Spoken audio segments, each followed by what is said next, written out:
it's Nicole. Welcome to the channel. So today I have the new Essie Expressie collection. Expressie is Essie's quick dry nail polish line. Honestly, I don't really notice too much on difference in dry time. The bottles on these are slightly different than the normal Essie line. You can see those right here. And they also have what I feel is a very nonsensical brush. Every time I go to put on one of these polishes, I always have this like jarring, like what is wrong with the brush moment. So here is what the brush looks like. Yes, it is crooked. I don't know. I always find it very jarring whenever I go to put one of these on and the brush is like, whoa. So I did purchase these polishes from the Ulta website. If you've been missing it, Ulta's been having really good sales on Essie recently. When I purchased this collection, I got them buy two, get one free. So I have 6 polishes to share with you all today. As always, in the description box, I'll have links to where you can pick these up. I'm gonna try to find as many places as possible to find these. I feel like Ulta has become my go-to website for purchasing Essie. I'll also have links to the Essie website and social media pages, my social media pages, as well as a link to my blog post on NicoleLovesNails.com, where I host all of my swatch photos as well as provide a written review. I've gotten this before that there are people who don't know that I have a blog. I really don't know how that's possible since I mention it in nearly every video. Timestamps are in the description box as well. Let's get into this video. First up, we have Choreo Queen, which Essie describes as a deep mid-tone purple with strong blue undertones. Choreo Queen had a pretty good formula. On that first coat, it was a lot more sheer than I was personally expecting, but overall I found coverage fairly even. I wouldn't go so far as to say that the formula on this was a little bit watery, but it was a little bit thinner than I was expecting. My full-on swatches show this polish in 2 coats plus glossy top coat. However, I will call this one a 2 to 3 coater depending on application style. I noticed on my thumbnail that I had a couple of dark spots on the nail, so again, 2 to 3 coater depending on application style. I feel like this is a very pretty color. I did not initially expect that I was gonna like how this one looked. Like, I didn't think it was a very me color, but I ended up liking it quite a bit. Obviously, because it is a cream, removal will be very easy. I did not personally experience any staining. And now we have Feel the Hype, which Essie describes as a strong navy blue with black undertones. Feel the Hype had a fantastic formula. This is the type of formulation that I come to expect from Essie. This was slightly on the thicker side, but the kind of thickness that adds to opacity and not difficulty in use. While it wasn't a 1 coater on me, I do think if you go in for thicker coats, this could definitely be a 1 coater. I absolutely love this color. If you are a seasonal polish wearer, you're probably not gonna be whipping this one out anytime soon, but if you're not seasonal, like, this was absolutely gorgeous. While I did not personally experience any staining with this polish, I would bet good money that this is probably going to be a stainer for those of you who get stained easily with blue polishes. This is a very pigmented one. So double up on base coat if your nails are particularly prone to staining.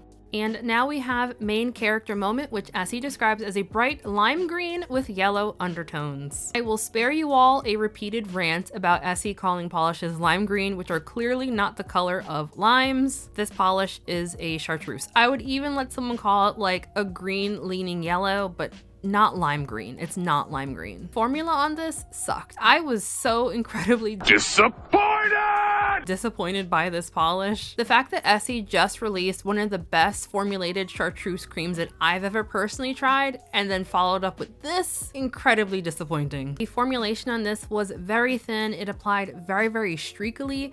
I swatched it in 3 coats and I was not able to get even coverage at all. I do think this applied best with floating my coats on. There is kind of a sweet spot between being able to float your coats on versus also flooding your cuticle crevices. So yeah, I was just not a fan of this at all. I generally find chartreuse creams to be notorious stainers, so definitely double up on base coat if you care about staining on your nails. If you want a really good chartreuse cream, I would highly recommend Essie's Imagine That. I don't know why it's coming across so much more yellow in tone in comparison to this one, but in person, it's a fantastic chartreuse cream. Imagine That is the cream I was talking about earlier that had one of the best formulas for chartreuse cream that I've experienced in a very long time.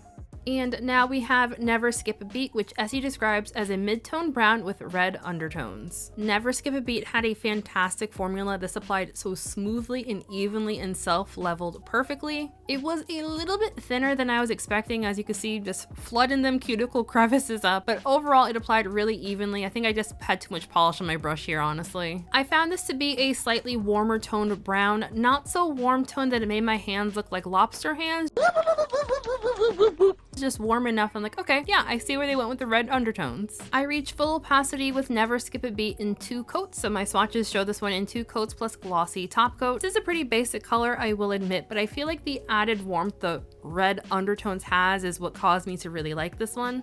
And now we have Power Moves, which Essie describes as a hot orchid pink with blue undertones. Power Moves is one of those colors where I always struggle if I want to call this one a pink or a purple. I'm currently leaning very heavily towards pink, but when I was doing my full-in swatches, I was leaning towards purple. I'll be honest, I really don't know why I thought this was purple the longer I look at this. My notes, I wrote it down as pinky purple, so I guess that is pink. Power Moves had a fantastic formula. It applied so smoothly, so evenly. The formula was slightly on the thicker side, but again, that kind of thickness that adds to opacity and not difficulty in use. This is by no means a neon pink, but it is very bright and very saturated. I did not personally experience any staining with this polish, but I find whenever you have colors that are this saturated, that staining is definitely on the table. My photos show Power Moves in 2 coats plus glossy top coat. And now we have Take a Breakdance, which Essie describes as a sandy neutral with yellow undertones. Based on promo images, I was kind of questioning why Essie decided to have 2 browns in this release. However, I do think the 2 are different enough to justify them being in the same collection. Where the previous brown shade had more of a warmer undertone, this one has more of like a yellowy undertone.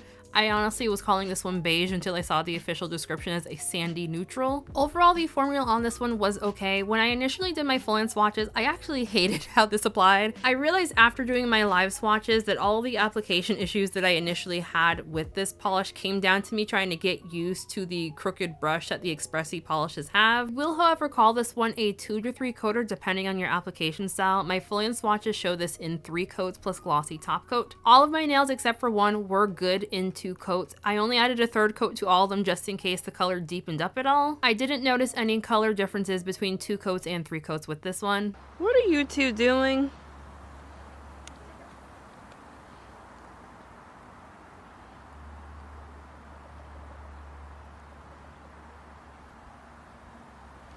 Nut, are you having a fun time?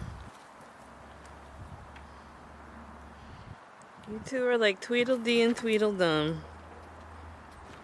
Say hi to everybody, Nutter. And here is the side-by-side of Take a Breakdance and Never Skip a Beat. In my last video where I reviewed the Essie Imagine That collection, all the formulas in that release were fantastic. I generally find Essie has a really good cream formula, so whenever I have creams from Essie where they're like a little bit wonky, I'm kind of just like, what happened here? What was the reason? What happened here? Why? They always do creams, and I feel like when creams are your bread and butter, they need to be like perfect every single time. Well, I will say the majority of the creams in this release were fantastic. I gotta say, main character moment is not the main character. This was supposed to be my top pick from the release, and then the formula sucked and I hated it.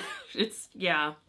I feel like this color story is once again all over the place. According to Ulta, this is the spring collection, and I gotta say, I don't feel like these colors scream spring at all, which I'm not mad at all since I don't like spring colors to begin with anyway. But like, if you wanted a spring, I don't think this is it. I'd actually just recommend the main spring collection from Essie if that's what you're going for. So my top pick from this release is just gonna be Feel the Hype. I surprised myself and I really enjoyed how dark that was. I thought it was very, very nice. I would love to know what everyone else thought of this release. Planning on picking up, already picked it up, you know the drill. I'm always so curious to see what people think of these releases. Before we get into today's video, I want to give a very special shout out to my channel members, Shenanigang. Just thank you guys so very much. If you'd like to sign up for the channel memberships, I have a link for that in the description box. You know, please don't feel pressure to sign up for channel memberships. Just like the video, comment, share, subscribe, all the things, and seriously, we are good. So just thank you all very much for watching today's video. I really hope you did enjoy it. Have a fantastic week, and I'll see you in the next one. Bye! Big ass when I get high. I ain't looking at the clock, still ballin' like Brian. Yeah, I'm headed to the Bucks, then I'm ballin' like yeah.